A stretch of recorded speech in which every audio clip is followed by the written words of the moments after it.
What if I told you that a Kent coastal village once housed over 2,000 orphan children? They were sent there because it was believed the sea air would heal them. What about the fact that the man behind all of this preached to crowds of over 22,000 people, and that was without a microphone?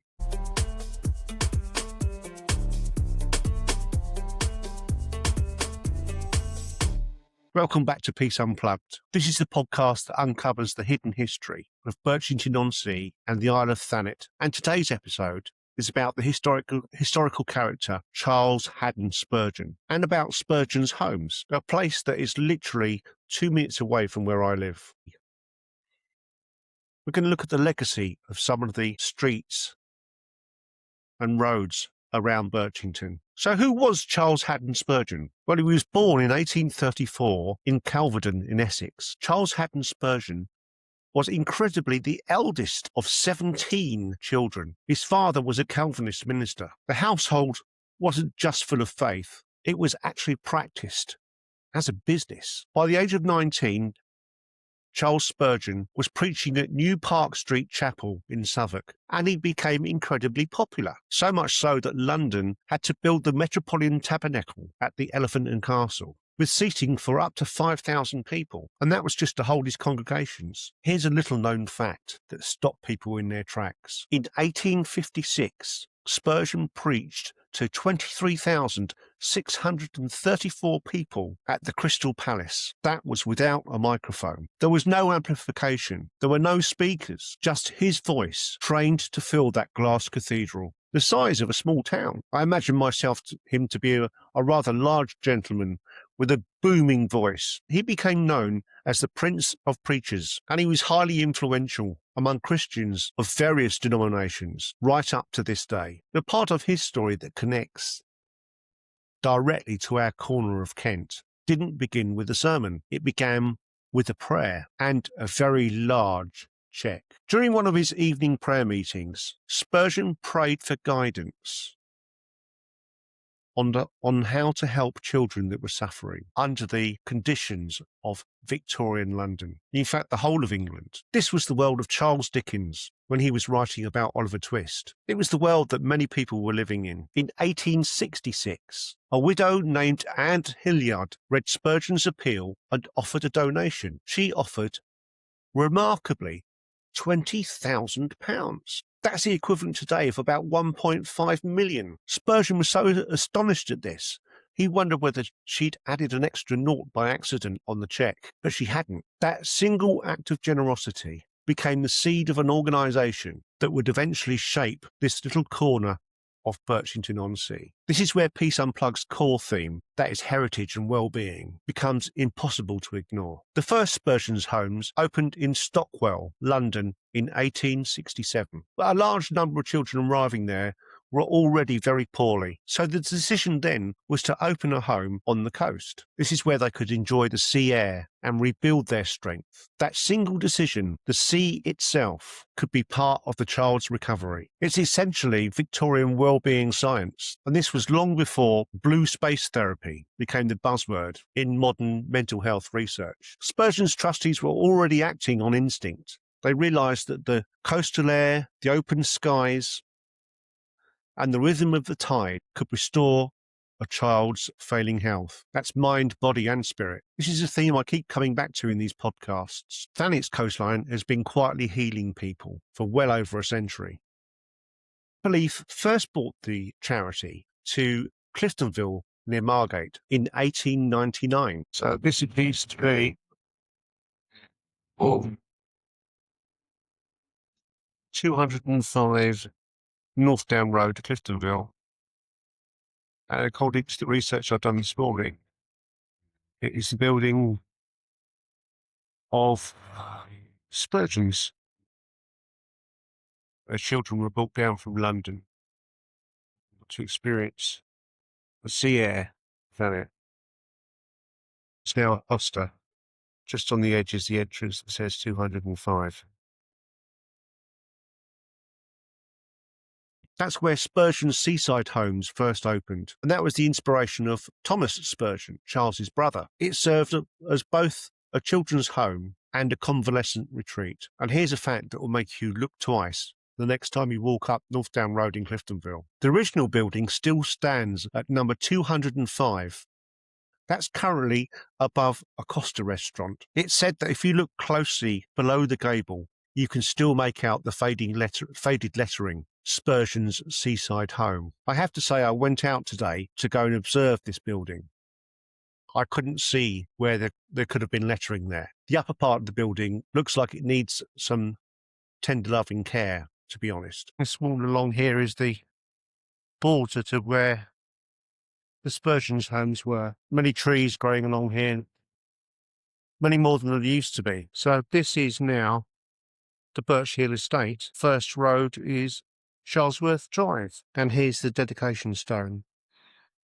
Spurgeons Homes, founded by Charles Haddon Spurgeon, Stockwell, London, 1867. St David's in Reigate, 1939. And Birchington, 1953.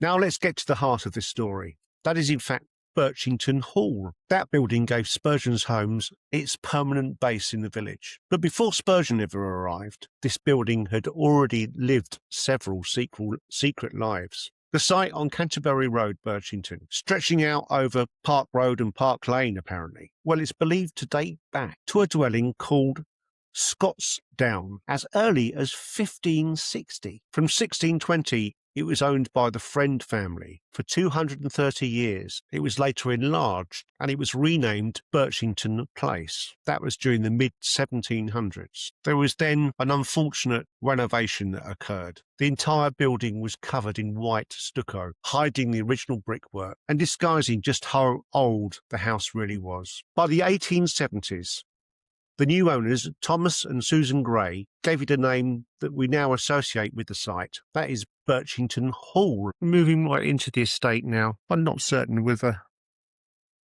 the flats over there were part of the original building of the Spurgeons Homes. And this area would have been the Birchington Hall originally. And in the distance there beyond the trees at the end of Charlesworth Drive leads to Crisp Park. That was also originally farmland, and that farmland and this land ground here belonged to the Friend family. And here we have Barrington Crescent. I have to say this is a rather pleasant estate. Nicely built houses and flats and bungalows. Aesthetically pleasing. And it was eventually sold to the Spurgeons Trust in 1922. That was along with 40 acres of farmland, and that purchase funded by money raised at Spurgeon's Golden Jubilee celebrations in 1917. So it played an important part in the growth of Birchington. Here's where the story takes a wartime twist. And that connects to many of the other recent podcasts that I've done, which you may already have heard. That includes the coverage of Manston Airfield, the wartime history near Apple Bay, and the smuggling episodes. Now, because Birchington sat so close to Manston Airfield, right on the coast, it was officially declared a war zone. And that was during the Second World War. So, in fact, every single child was evacuated to Surrey for safety. The Birchington Hall itself stood unused for right throughout the war, but out of that disruption came something much bigger. After the war, the badly damaged Stockwell site of Spurgeon's in London was sold off, and the proceeds of that funded a major new building programme on the Birchington land. By 1951, first purpose-built houses were ready, and children began arriving from the temporary wartime homes in Reigate. Here's another little detail I've discovered that most residents walking past today have no idea about. The new houses built for the boys were named Kelvedon, Westwood, Stambourne and Waterbeach, every single one named after a place connected with Charles Spurgeon and his life. Spurgeon himself never lived to see the Birchington. He died in 1892, yet his personal geography was quietly written in the parts of Birchington, and that's 6 decades after his death. By the early 1950s, Birchington had effectively gained a second community living alongside it. Records show that over 2,100 children passed through the Birchington site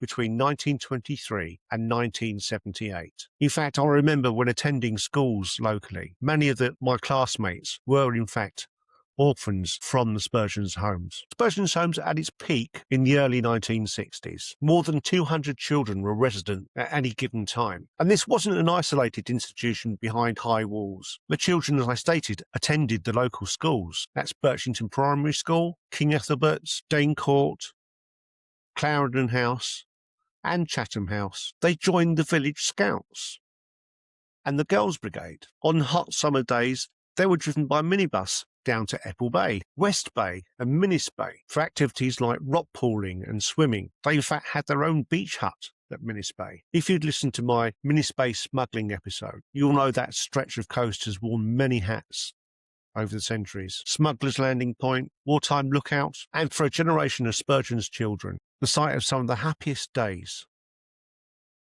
in summer for those children. The Spurgeon site even had its own infrastructure. There was a chapel able to seat up to 200 people, and that was built in 1961. There was a sports pavilion, there was a billiards room, TV room, a stage used for productions, and interestingly, handbell ringing. It had a fully staffed sick bay, and it was attended by a resident nurse, the local GP, a dentist, and even a visiting barber. That was a self-contained ecosystem, decades before what we now know as holistic care. Now let's move forward to the 1970s. That's when national care plans shifted. It moved away from residential homes, and that was towards smaller foster placements. The Birchington site began closing around 1977. There were only 20 children remaining there by March 1978, and the doors finally closed in 1979. That brings to an end 111 years of Spurgeon's children's homes. 55 of those years were based right here in Birchington. So what happened to the site? There's another little secret most people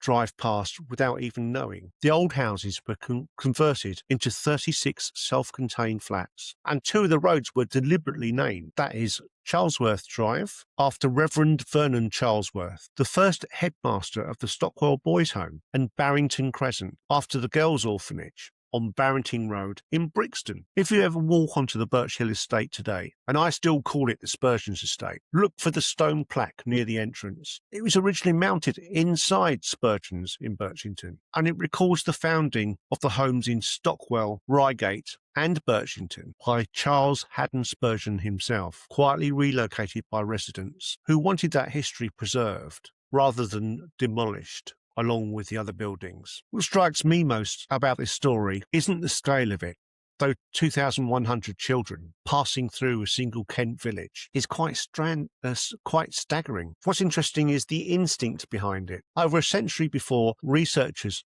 at the University of Exeter began publishing on Blue Health. That's the measurable mental health benefits of proximity to coastlines and open water. The trustees of Spurgeon's Homes were already moving the sick, traumatised children from the inner city of London to the Thanet coast because they believed, correctly, that it would help them to heal. That belief is woven into the landscape around us. Every time you walk along Minnis Bay, or past Charlesworth Drive, or notice the building 202 North Down Road, Cliftonville, you're walking through what was, for thousands of children, a place of refuge built on the radical idea that the environment itself is a medicine. If this episode has been part of your wind-down routine, that's exactly what Peace Unplugged is here for, using local history as a gentle way of grounding, a way to reconnect with the place that you live. If you're finding some of those stories about children emotional to listen to, particularly around institutional care, then I recommend that you reach out to a trusted person or organisation, professional, to seek some support. Thank you again for watching and listening to Peace Unplugged. I hope you enjoyed this episode. Look out for more in the future, and please subscribe to my channel. Bye for now.